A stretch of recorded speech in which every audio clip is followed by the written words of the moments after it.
Hello, my fellow peeps, and welcome to the final episode of Mesa Velez's Salute House Season 4.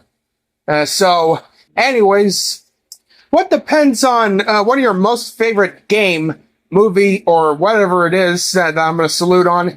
If any of you peeps have personal opinions on having one of the most favorite things that I'm about to salute on, consider yourself lucky, because I'm about to salute the best for last.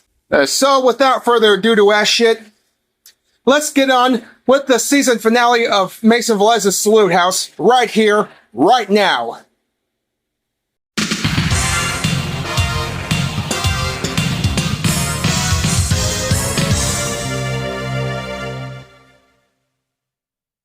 School of Rock is a 2003 comedy film directed by Richard Linklater. This movie is about Jack Black playing struggling rock guitarist Dewey Finn, whom is fired from his band and subsequently poses as a substitute teacher at a prestigious prep school. After witnessing the musical talent of the students, Dewey forms a band of fourth graders to attempt to win the upcoming Battle of the Bands and use his winnings to pay his rent. Alright, my fellow peeps, let's get on with this rocket madness. Alright, this film was released on October 3rd, 2003 by Paramount Pictures. And what else? Yeah, it was released on DVD months later in 2004, I think. Alright, whatever. Alright, let's get on with the plot. Rock band No Vacancy performs at a nightclub 3 weeks before auditioning for the Battle of the Bands. Guitarist Dewey Finn creates on-stage antics, including an unsuccessful stage dive that abruptly ends the performance. Wow, that is so tough, crowd of this bitch. That is a complete party foul from the start after the fucking solo. Alright. The next morning, his roommate Ned Schneebly and Ned's domineering girlfriend Patty DeMarco informed Dewey he must either pay his overdue share of the rent or move out. At the rehearsal session, Dewey is informed that he has been fired from No Vacancy and replaced by another guitarist, Spider. Wow, that's just fucked up, right? Shit out of luck, right? Okay, so what comes next? While trying to sell some of his equipment, Dewey answers a phone call from Rosalie Mullins, the principal of the Horace Green Prep School, inquiring for Ned for about a short-term position as a substitute teacher. Desperate for money, Dewey impersonates Ned and is hired. Well, that is good to know, but an impersonation on the other people at school. Okay, now that's just taken too far, right? Taken too far much? Imposter much? Okay. On his first day at the school, Dewey, who does not know how to spell Schneebly, adopts the name Mr. S. Mr. Shit. I'm sorry, Mr. S. His erratic behavior confounds the students. Okay, after observing the students' talent in music class, Dewey devises a plan to form a new band to audition the Battle of the Bands. He casts Zach Mooneyham as lead guitarist, Freddie Jones as the drummer, cello player Katie as bassist, pianist Lawrence as a keyboardist, and himself as lead vocalist and rhythm guitarist. He assigns the rest of the class to various roles of co-led and backup singers, groupies and roadies, with overaachiever Summer Hathaway as a band manager. Well, that's really not too bad. Hope it's less risky though. The project takes over normal lessons, but helps the students embrace their talents and overcome their insecurities, as well as realize that rock and roll can help them stand up for themselves. Dewey reassures Lawrence, whom is worried about not being cool enough for the band. Oh my god. Whoever doesn't feel cool enough They gotta make confidence their own bitches. Just like the Torrance guy said to his own son. Yeah, Torrance guy's son goes like, I'm really nervous. What if I don't go through with this? What if she says no? Then the Torrance guy says, oh, you gotta make confidence your bitch! Okay, Zach, whose overbearing father disapproves of rock. Oh, come on, man. Never heard of personal opinions, man? Yeah, I'm talking about the father, man. And Tamika, an overweight girl who is too self-conscious to audition for co-lead and backup singer, despite having a powerful voice. Groupies Michelle and Eleni, with Summer's approval, named the band the School of Rock. The School of Rock, peeps. This term shivers down their spines of the headbangers. And the headbangers are metalheads. Yeah, metalheads, man. Shit. Okay, Dewey sneaks the key band members out of school for the audition while the rest of the class stay behind and maintain cover. Undercover much? Despite the bill being full, the band is accepted after Summer tricks the staff into thinking that the kids are terminally ill. Oh, fake it up playing hooky much? The next day, Rosalie decides to check on Dewey's teaching progress, forcing him to attempt to teach the students actual academic material, using his guitar as a teaching aid. The day before the Battle of the Bands, Ned receives a paycheck from the school via mail,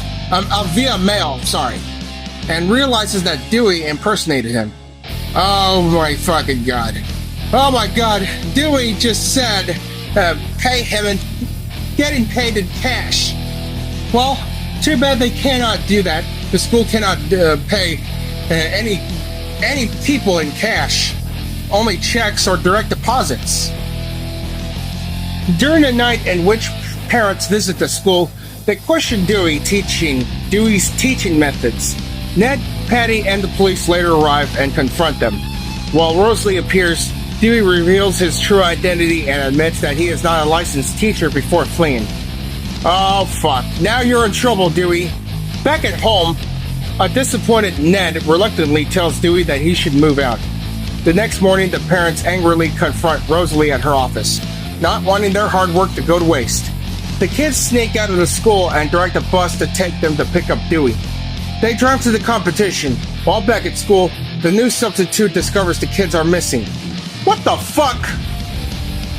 Rosalie and the parents race to the competition. Meanwhile, Ned stands up to Patty and goes to the Battle of the Bands. Backstage, Dewey proposes that they play a song Zach had written earlier. Immediately following No Vacancy, the School of Rock plays Zach's song and wins over the crowd. Although No Vacancy is declared the winner, the School of Rock is praised by the audience, who is called for an encore. Though initially upset at the deception, the parents admit to being impressed by the kids' talent and confidence on stage, with Rosalie even becoming ecstatic. Sometime later, an after-school program known as the School of Rock opens, and Summer has obtained many offers for shows and record deals from the band. Dewey now has his own residence and works as a music coach for the students, while Ned, having rediscovered his passion for rock music, teaches beginner students. Well, that is great to hear. And I also gotta say, the fucking soundtrack really kicked ass. Yeah, for those about to rock by AC/DC, Back in Black, The Weight by Metallica, Immigrant Song by Led Zeppelin. There's so many great rocks that you want to listen to. Okay, so I gotta say, this film received positive reviews from critics, which praises for Jack Black's performance and humor. It was the highest-grossing music-themed comedy of all time until the release of Pitch Perfect 2 in 2015. School of Rock opened at number 1 with a weekend gross of over $19 million from over 2,600 theaters for an average of over $7,500 per venue. In its second weekend, the film declined just 21%, earning another over $15 million after expanding to over 2,000 theaters. No, wait, almost 3,000 theaters, averaging over $5,000 per venue and bringing the 10-day gross to $39,671,396. Well, that is great to hear. It received 92% on Rotten Tomatoes based on 202 reviews with an average rating of 7.7 out of 10. And on Metacritic, this film has a score of 82 out of 100 based on 41 critics, indicating universal acclaim. So I give this fucking movie a 9.5 out of 10. And IMDb gave this movie a 7.2 out of 10. So, yeah, I'm glad I watched this fucking movie alongside with Nacho Libre, Orange County, and Tenacious D, The Pick of Destiny. Bottom line, Peepz, this movie kicked ass. It's really enjoyable. I recommend watching.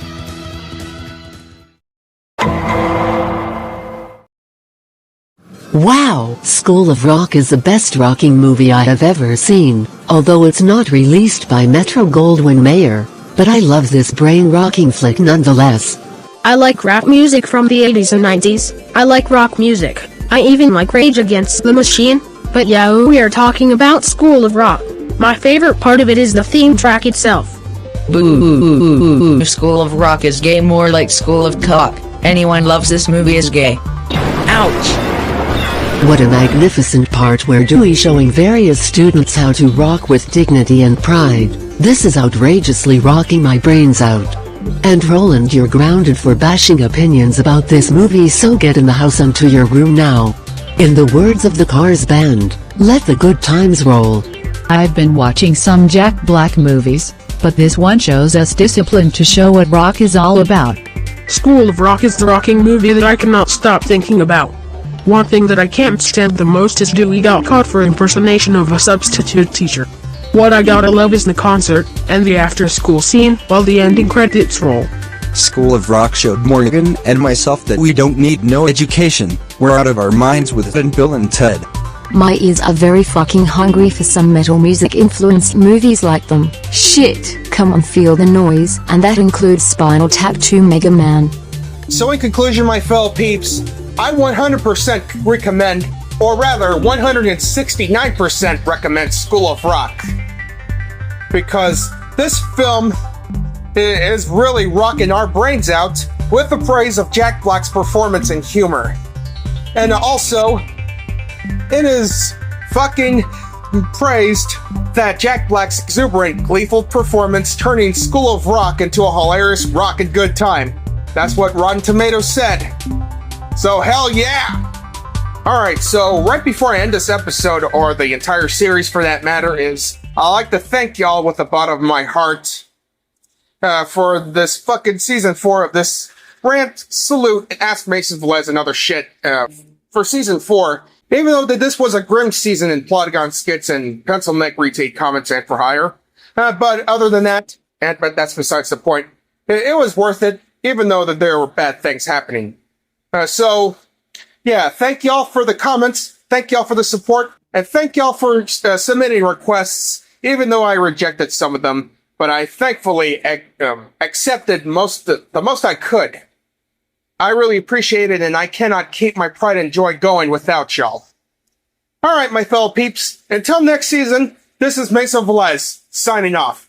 Thanks for watching!